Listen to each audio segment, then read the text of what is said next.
against mine. I told the cop she lied on me. Okay, her word against, we simply have her word against mine. That's all there is. So that's not fact sufficient for the belief.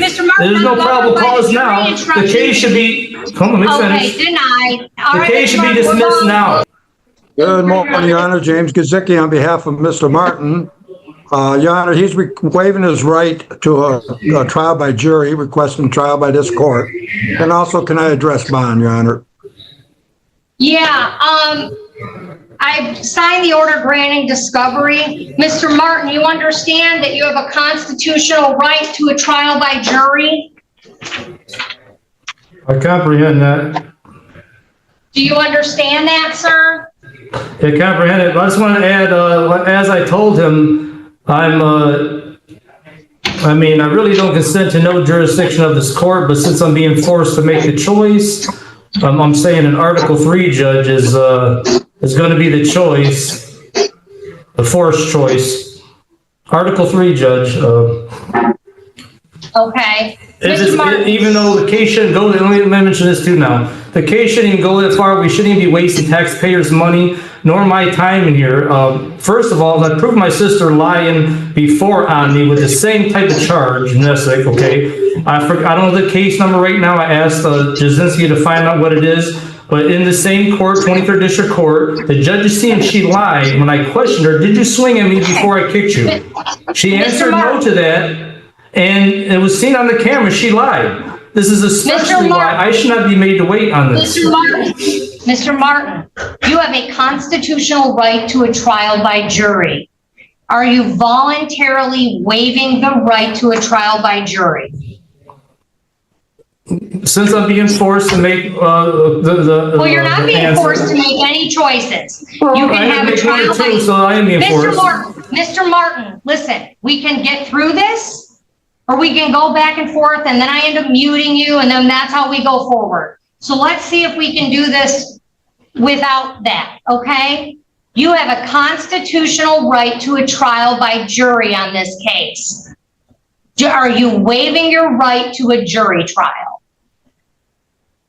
Yes. And you understand that I'm the judge of the court, that I will be the trier of fact on your case?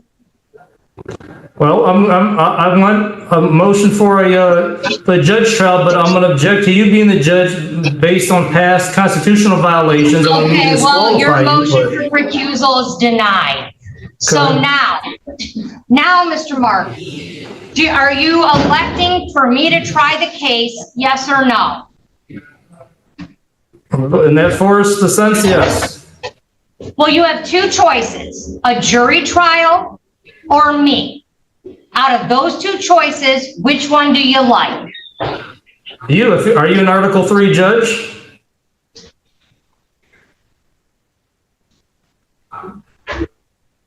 Mr. Martin, I'm not going to entertain jurisdictional arguments. I'm asking you, do you want a trial by a judge or a jury? And I'm being very patient. By a judge, I already said Article 3 judge. Article 3 judge. Okay, well, I will be your judge. I've made that clear. This is a case I have jurisdiction over. It's a misdemeanor that's alleged to have occurred in the city of Taylor. So you're indicating to me that you're relinquishing your rights to a trial by a jury, and you'll be tried by me. And you understand, you've had a chance to talk to your lawyer about this, Mr. Martin? Yep. Okay. I also want to make it clear, I have some other things to say. I enforce my right to a Republican form of government under Article 4, Section 4 of the U.S. Constitution. Which is why the court don't have jurisdiction over me. And I am the third party beneficiary here. I am not the defendant. Can you find despite the fraudulent presumption otherwise. Possible. All right, give us a second, Mr. Martin. I'm trying to get your jury trial date. We can even do on a state date.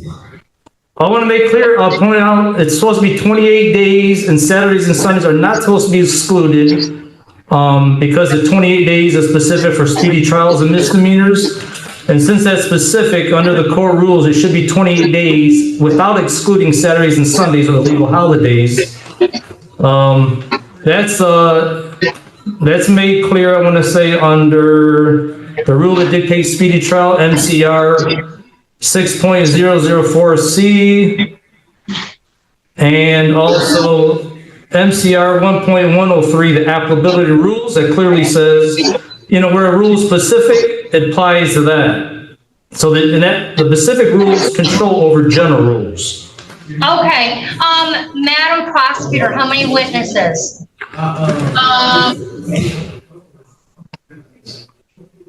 I would say maximum 3. Okay, Mr. Gazicki, how many witnesses? Your Honor, first of all, I just want to put on the record that Mr. Martin in the past has not wanted my representation of him. Today, he says it's okay for me to represent him. I just wanted that on the record. I also advise Mr. Martin that his arguments that he makes about sovereign citizens and that is something that I can't follow, nor can I ask the court to follow it. Just so that's on the record. As far as witnesses goes right now, Your Honor, we would say 1. Okay. Can we approach?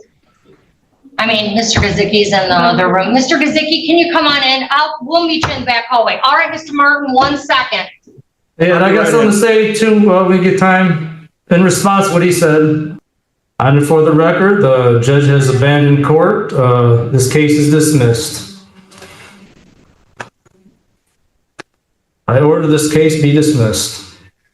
Case number 25-1756-SM. All right, we're going to set a bench trial July 14th in person at the 23rd District Court, July 14th at 10 a.m. Your Honor, can we address bond? You can address bond. Okay, Mr. Martin requested that I ask this court if he can have a no condition type bond in this matter. Okay, here's the problem. I'm just going to say it on the record. Request for a bond modification is denied. Mr. Martin had a very simple bond condition that he not go back to the residence. I know he doesn't think I can tell him that, but he's wrong.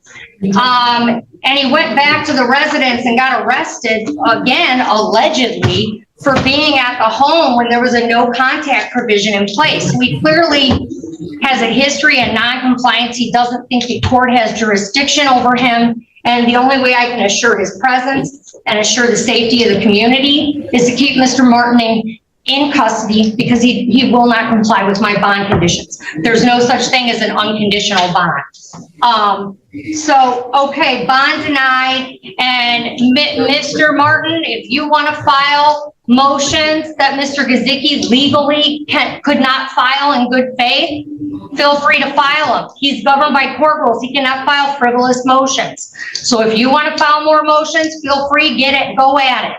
Mr. Gazicki has indicated for the record he will only be filing appropriate motions with this court. We'll see everyone back on the jury trial. That's my first date.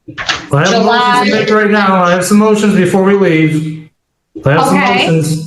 Okay, and that is okay. Well, first, objection to what you just said, your statement about, there's no such thing as an unconditional bond. Yes, it's my right to be presumed innocent under the due process. The due process right, be presumed innocent before guilty. Because I am presumed innocent, that is why any bond conditions violate that right.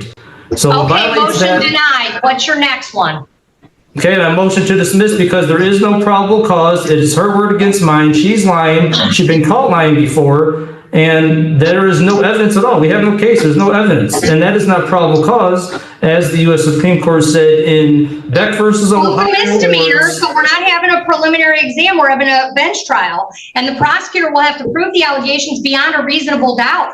And at that time, Mr. Martin, if at trial date, I assure you this, if you picked a bench trial. I was a practicing attorney for years. I promise you this, if she cannot prove her case beyond a reasonable doubt, the case will be dismissed. Okay, but anyways, let me finish talking. I didn't finish talking about the motion to dismiss. I know, but Mr. Martin, as of right now, what's your last motion?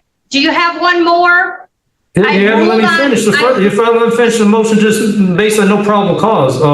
Okay. As the U.S. Denied. Supreme Court said in Beck versus Ohio, or as Ohio versus Beck, I forget which word is first, but the probable cause is defined as fact sufficient for the belief.